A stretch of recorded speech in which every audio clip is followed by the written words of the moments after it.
2002 সালের ৮ জুন বুয়েট ক্যাম্পাসে টেন্ডারবাজি ও আধিপত্য বিস্তারকে কেন্দ্র করে দুই গ্রুপের সংঘর্ষের মধ্যে পড়ে গুলিবিদ্ধ হয়ে প্রাণ হারান বুয়েট শিক্ষার্থী সাবিকুন নাহার সনি।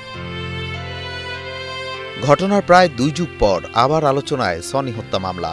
ওই মামলার অন্যতম দণ্ডপ্রাপ্ত আসামি মোহাম্মদ মুশফিক উদ্দিন টগরকে আজিমপুর থেকে গ্রেপ্তার করেছে র্যাব 3 কর্তৃক গ্রেফতার করা হয়।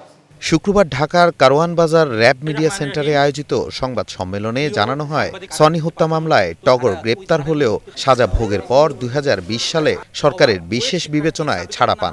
এরপরই জড়িয়ে পড়েন মাদক ও অস্ত্র ব্যবসায়। আপনারা জেনে থাকবেন যে সনি হত্যা মামলা একটি চাঞ্চল্যকর হত্যা মামলা এবং তিনি গ্রেফতার হয়েছিলেন। তিনি মূলত প্রথম গ্রেফতার হন ২৪ জুন ২০০২ সালে।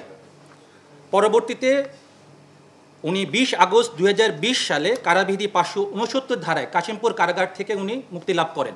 র্যাবের দাবি, প্রাথমিক জিজ্ঞাসাবাদে টগর জানিয়েছেন সীমান্ত এলাকা থেকে অবৈধ অস্ত্র সংগ্রহ করে সরবরাহ করতেন বিভিন্ন ব্যক্তির কাছে। প্রাথমিক জিজ্ঞাসাবাদে ধৃত আসামির নিকট থেকে চাঞ্চল্যকর অনেক তথ্য আমরা পাই যে সীমান্তবর্তী এলাকা হতে তিনি বিভিন্ন সময় অবৈধভাবে অস্ত্র ঢাকায় নিয়ে আসেন এবং বিভিন্ন মানুষকে তা সরবরাহ করে থাকেন।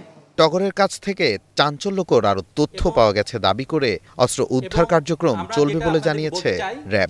তার দেওয়া তথ্য অনুযায়ী আমাদের এই কার্যক্রম চলমান থাকবে। এবং নাজমুল হাসান, স্টার নিউজ।